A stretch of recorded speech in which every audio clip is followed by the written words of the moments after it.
အဲ့တော့ကျွန်တော်ဒီကောင်အာမတက်ဘူးစပီကအသံမထွက်ဘူးစပီကအသံမထွက်ဘူးဆိုတော့အာမတက်ရချင်းအကြောင်းရင်းတွေကိုကျွန်တော်တို့ကြည့်ကြည့်အောင်အဲ့တော့ဒီကောင်ကြီးရဲ့ charging system ကိုကြည့်မယ်ဆိုလို့ရှိရင် charging system ကိုဘယ်ကနေစဆက်ရမှာလဲနံပါတ်1ဒီကောင်ကနေစဆက်ရမှာအပင်ကောင်ကနေဆက်ရမှာအပင်ကောင်ကနေတစ်ဆင့်ပါလဲခါကျိုးပြီးလို့ရှိရင်ဘယ်ကိုဆက်ရမှာတော့ခါကျိုးပြီးလို့ရှိရင်ဘယ်ကိုဆက်ရမှာလဲ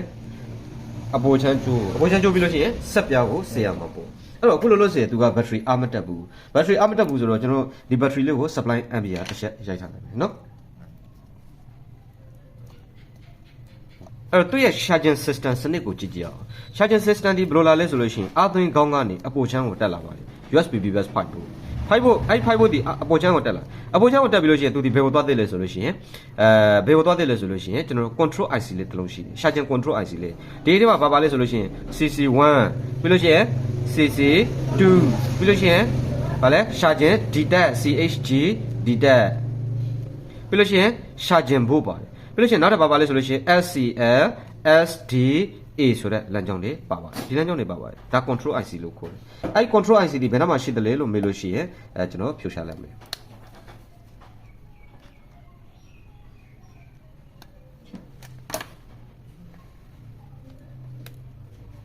နောက်ကျွန်တော်ပြောပြ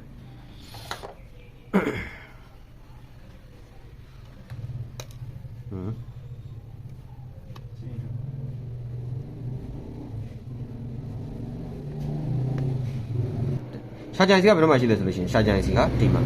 ဒီနောက်မှာကျွန်တော်တို့ဘာရှိလဲဆိုလို့ရှိရင် overboarded production IC လေးရှိတယ်။ဘာရှိလဲ overboarded production IC ပြီးလို့ရှိရင်ဒီမှာဘာရှိလဲဆိုလို့ရှိရင် control IC လေးရှိတယ်။ရှာကြံ control IC လေးရှိပါတယ်။ဒီအပေါ်ချမ်းကနေ CC1 CC2 တွေလာတယ်ပြီးလို့ရှိရင်ဒီကနေ5 volt တွေပါတယ်ဝင်တတ်တယ်ပြီးလို့ရှိရင်ရှာကြံ data လမ်းကြောင်းတွေတွားတတ်တယ်။အဲ့တော့ရှာကြံ data ပါတယ်ဒီ control IC ကိုရောက်တယ်။ USB အသွင်းကောင်းကနေတက်လာတဲ့ volt တွေဒီဘယ်ရောက်လဲဆိုလို့ရှိရင်ဒီထိပ်ကနေရှာကြံ bus အနေနဲ့ထွက်သွားမယ်။ထွက်သွားပြီးလို့ရှိရင် DIC တွေကိုဝင်တယ်။ DIC တွေကိုဝင်ပြီးလို့ရှိရင်နောက်ထပ်ဘယ်ကိုသွားလဲ။အဲ့ IC တွေကနေပြန်ထွက်ပြီးတော့ဘယ်ကိုသွားလဲ overboarded production IC ကိုတွားတယ် overboarded production IC ကနေဘယ်ကိုသွားမှာလဲ charger IC ကိုတွားတယ်အဲ့တော့ကျွန်တော်ဒီကောင်က socket ဒီကောင်ကဘာလဲအသွင်ကောင်ကနေတက်လာလဲလို့ရှိရင်ကျွန်တော်ခါကျိုးကိုဆေးရမယ်ခါကျိုးပြီးလို့ရှိရင်ဘာကိုဆေးရမှာလဲအပေါ်ချမ်း socket ကိုဆေးရမယ်အပေါ်ချမ်း socket ကိုစစ်ပြီးလို့ရှိရင် control IC လေးကိုဆေးရပါမယ်ပြီးလို့ရှိရင်နောက်ထပ်ဘယ်ကိုသွားလဲဆိုလို့ရှိရင် capacitor လေးတစ်လုံးကို filter လုပ်ပြီးတော့ overboarded production IC ထဲကိုဝင်ပါတယ် OBBIC ကနေတစ်ဆင့်ဘယ်ကိုသွားလဲဆိုလို့ရှိရင် charger IC ကိုတွားတယ် charger IC ကိုတွားတယ်အဲ့လိုပုံစံမျိုးလေးတွားတယ်အဲ့လိုပုံစံမျိုးလေးကျွန်တော်တို့သွားတယ်ဒါဆိုရင်ကျွန်တော်ဒီလမ်းကြောင်းတွေမှာဘာဆေးရမလဲဆိုလို့ရှိရင်ဘိုးတွေကိုဆေးရမယ်အဲ့တော့အာမတက်ရခြင်းအကြောင်းရင်းတွေကိုကြည့်မယ်ဆိုလို့ရှိရင်အာမတက်ရခြင်းအကြောင်းရင်းဒီနံပါတ်1 CC1 CC2 အဲ့ကောင်မှာနှစ်ခုထဲကတစ်ခု5ဖို့တွေ့ရပါမယ်ဘာတွေ့ရမလဲ5ဖို့တွေ့ရပါမယ်နံပါတ်2 CHG DTAC DET ဒီတက်ဖို့ရှိရပါမယ်ရှာချင်ဒီတက်မသိဘူးဆိုလို့ရှိရင်လည်းဘာဖြစ်လဲအာသွင်းဆိုင်မိုးကြိုးသွားပုံမပြဘူးဖြစ်တတ်တယ်အာမတက်တာတို့မိုးကြိုးသွားပုံမပြတာတို့ဖြစ်တတ်တယ်နောက်တစ်ခုကဘာလဲဆိုလို့ရှိရင်နံပါတ်3 OBB IC ကြောင့်လည်းကျွန်တော်တို့ဘာဖြစ်လဲအာမတက်ဘူးဖြစ်တတ်တယ်ပြီးလို့ရှိရင်တတိယအဆင့်ကျွန်တော်အောက်ချမ်းကနေအပေါ်ချမ်းကို5ဖို့အပြည့်မရောက်ဘူးအောက်ကနေအပေါ်ကို5ဖို့မရောက်ဘူးဆိုလို့ရှိရင်လည်းအပြည့်မရောက်ဘူးဆိုလို့ရှိရင်လည်းအာမတက်ပါဘူးနားလည်လားမသိဘူးအာမတက်ဘူးနောက်တစ်ခုကဘာလဲဆိုလို့ရှိရင်ကျွန်တော်တို့ကနောက်ထပ်ပါရှိတယ်လေရှာဂျန် IC မကောင်းရင်လည်းအာမတက်ပါဘူးနံပါတ်4နံပါတ်5ရှာဂျန် IC မကောင်းရင်လည်းအာမတက်ဘူးပြီးလို့ရှိရင်ရှာဂျန် IC ဘေးမှာရှိတဲ့ဘူးစီမှာတစ်ဖက်ကအိတ်ဖို့တစ်ဖက်ကဖိုးဖို့တွေ့ရမယ်မင်းတို့ BBH power လမ်းကြောင်းကိုရှာတော့ကဘူးစီလေး ground မရှိတဲ့စီလေးလေအဲ့စီလေးမှာဗာတွေ့ရမလဲတစ်ဖက်ကအိတ်ဖို့တစ်ဖက်ကဖိုးဖို့တွေ့ရမယ်အဲ့ဖို့မတွေ့ဘူးဆိုလို့ရှိရင်လည်းအာမတက်ပါဘူးနောက်တစ်ခုဘာရှိသေးလဲဆိုလို့ရှိရင်နောက်တစ်ခုဘာရှိလဲဆိုလို့ရှိရင်အောက်ချမ်းကနေအပေါ်ချမ်းကိုအာအပြစ်မတက်ဘူးဆိုရင်လည်းအာမတက်ပါဘူးဟုတ်ပြီလားအဲ့တော့အဲ့ဒီဘိုးတွေပြီးလို့ရှိရင် BBH coin တွေမကောင်းရင်လည်းအာမတက်ပါဘူးနားလည်လားမသိဘူးအဲ့တော့တက္ကနိုတွေကများသောအားဖြင့်ကဘယ်ကနေဖြစ်တတ်လဲဆိုလို့ရှိရင်အာသင်ခေါင်းကနေများသောအားဖြင့်ဖြစ်တတ်တယ်ဒါပေမဲ့အာသင်ခေါင်းကနေဖြစ်တတ်တယ်ဆိုတာကိုခဏထားလိုက်ကျွန်တော်တို့ကဒီတက်လမ်းကြောင်းသူကရှာကျင်မိုးကြိုးသွားပုံမပြဘူးပြီးလို့ရှိရင်အာမတက်ဘူးလို့ပြောတယ်ကျွန်တော်ခုနပါဝါပိတ်ပြီးအာသင်ထားတာအာမတက်ဘူးဟုတ်ပြီနော်အာမတက်ဘူးဆိုတော့ကျွန်တော်တို့ဒီကောင်လေးကိုစစ်တင်တာလေးတွေကိုစစ်ကြည့်အောင်စစ်တင်တာလေးတွေကိုစစ်ကြည့်မယ်ဆိုတော့ဘာတွေရှိလဲလို့မေးလို့ရှိရင်သူ့မှာသူ့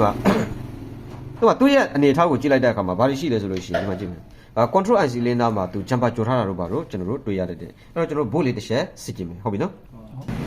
အာတင်ညိုလေးထိုးလိုက်ပြီအာတင်ညိုလေးထိုးပြီးတော့ကျွန်တော်ဗာတိုင်းမှာလဲဘို့တိုင်းမှာဒီရတော့ဆင်မပြေရှက်အာ အသွင်ညိုလေးထိုးပြီးတော့ကျွန်တော်တို့ဘိုးတိုင်းပါမယ်ဘိုးတိုင်းမယ်ဆိုတော့ဘယ်နှမှာတိုင်းရမှာတော့အရင်ဒီမှာတိုင်းကြည့်မှာပေါ့နော်အသွင်ကောင်းမှာတိုင်းကြည့်မှာပေါ့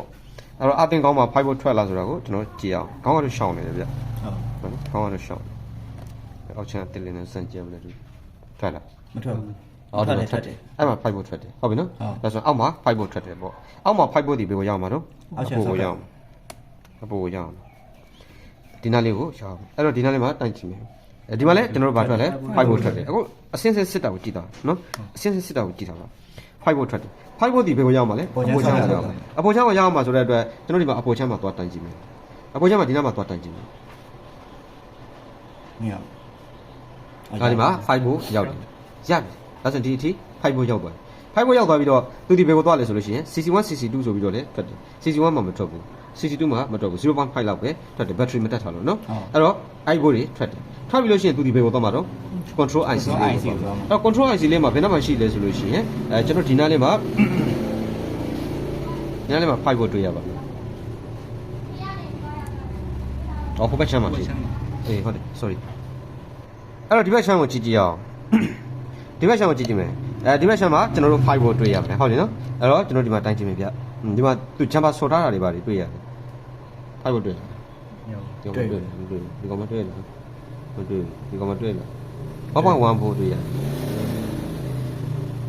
အဲ့တော့ကျွန်တော်ဘယ်စီလေးမှာတွေ့ရမလဲဆိုလို့ရှိရင်ဒီ capacitor ရဲ့ကြားလေးမှာဒီ R ထိပ်လေးမှာတွေ့ရမယ်ဒီ AB coin ထိပ်လေးမှာတွေ့ရမယ်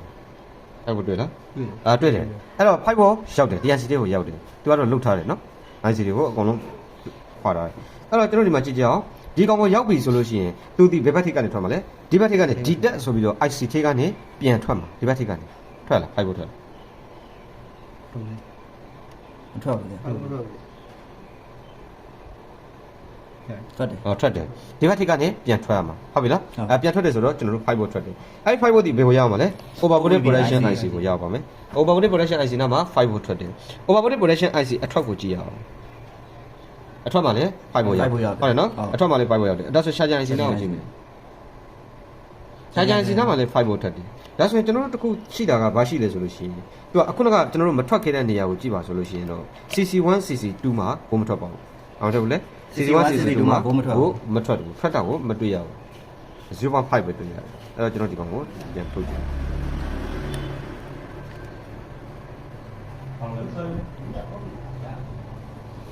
်ဆရာမြတ်ကိုမြင်ရရတယ်ဘယ်လုံးလဲအဲ့ကျွန်တော်ဒီမှာဘက်ထရီလေးတက်ပြီးတော့စမ်းကြည့်ဘက်ထရီ socket ကိုဘိုးရောက်လာတစ်ချက်ကြည့်ရအောင်လား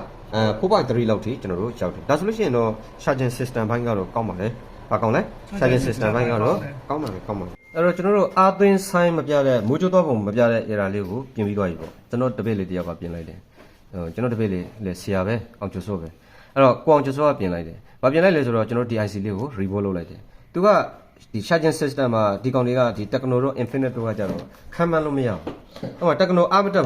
်ဘူးဆိုလို့ရှိရင်အသွင်ကောင်းလဲလိုက်ရင်လည်းရသွားတာရှိတယ်အပေါ်ချမ်းနဲ့အောက်ချမ်းကိုတိုးပစ်လိုက်ရင်လည်းရသွားတာလေရှိတယ်ဒီကောင်ကကြတော့အဲ့လိုမဟုတ်ဘူးသူကကြတော့ဘာရှိလဲဆိုလို့ရှိရင် charging data IC တက်နဲ့လာဟုတ်လား data IC တက်နဲ့လာဒါတွေက update တွေပဲcharging data IC နဲ့တက်လာတယ်အဲ့ data IC ကိုကျွန်တော်တို့ reboot လုပ်ကြည့်တဲ့အခါမှာအောက်မှာပင်လေးတစ်ပင်ကျွတ်နေတာကိုတွေ့ရတယ်အဲ့ပင်လေးကိုကျွန်တော်တို့ကဓာတ်လေးနဲ့တေချာလေးချစ်ပြီးတော့ပြန်ထိုင်လိုက်တဲ့အခါမှာအဓိကတော့ DIC ကို reboot လုပ်လိုက်ရတယ်အဲ့ DIC ကဘယ်လိုပုံစံအလုပ်လုပ်တယ်လဲဆိုလို့ရှိရင် charging 5 volt နဲ့အလုပ်လုပ်ပါတယ်ပြီးလို့ရှိရင် data ဘိုးကိုသူကပြန်ထုတ်ပေးတယ်နားလည်ပြီ charging data တိအောင်တက်လုပ်တာ charging အသွင်ကျထိုးထားတယ်ဆိုတာကိုတိအောင်အတွက်သူကလုပ်တာအဲ့လိုတိဖို့အတွက်ဘယ်သူကနေအထောက်ပံ့ပေးလဲဆိုလို့ရှိရင် serial data serial clock ဆိုတဲ့ CPU ကနေအထောက်ပံ့ပေးတယ်ပြီးလို့ရှိရင် BBus PMU ဆိုတဲ့လမ်းကြောင်းနဲ့လည်းရှိတာအခုက BBus PMU ဆိုတဲ့လမ်းကြောင်းကနေကျွန်တော်တို့ရေချိုးစားပြီးတော့ဗာဖြစ်သွားလဲပင်ကျွတ်သွားတာပေါ့နော်အဲ့ပင်လေးကိုကျွန်တော်တို့ဆက်ပြီးတော့ပြန်ကတ်လိုက်တဲ့အခါမှာအားဝင်လာမှုလားကြည့်ကြည့်အောင်အဲ့တော့ကျွန်တော် power လေးနှုတ်ကြည့်လိုက်ပြီ power လေးနှုတ်ကြည့်ပြီးလို့ရှိရင်ကျွန်တော်တို့အသွင်ကျိုးလေးထုတ်ကြည့်ပါမယ် home screen ကိုရောက်တဲ့အခါမှာစာကြံပြေက 0.6 လောက်ထိဆွဲတယ်ဒီမှာကျွန်တော်တို့မိုးကြိုးသွားပုံလေးပြသွားပြီဒီကောင်ကအလင်းတင်လို့မရဘူး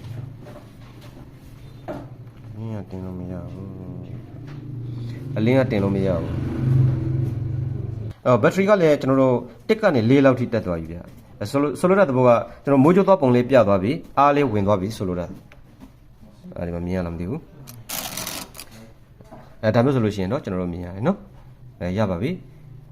အားလုံးကိုကျေးဇူးတင်ပါတယ်ဒါကတော့အသွင်းပုံစိုင်းမပြတာပေါ့နော်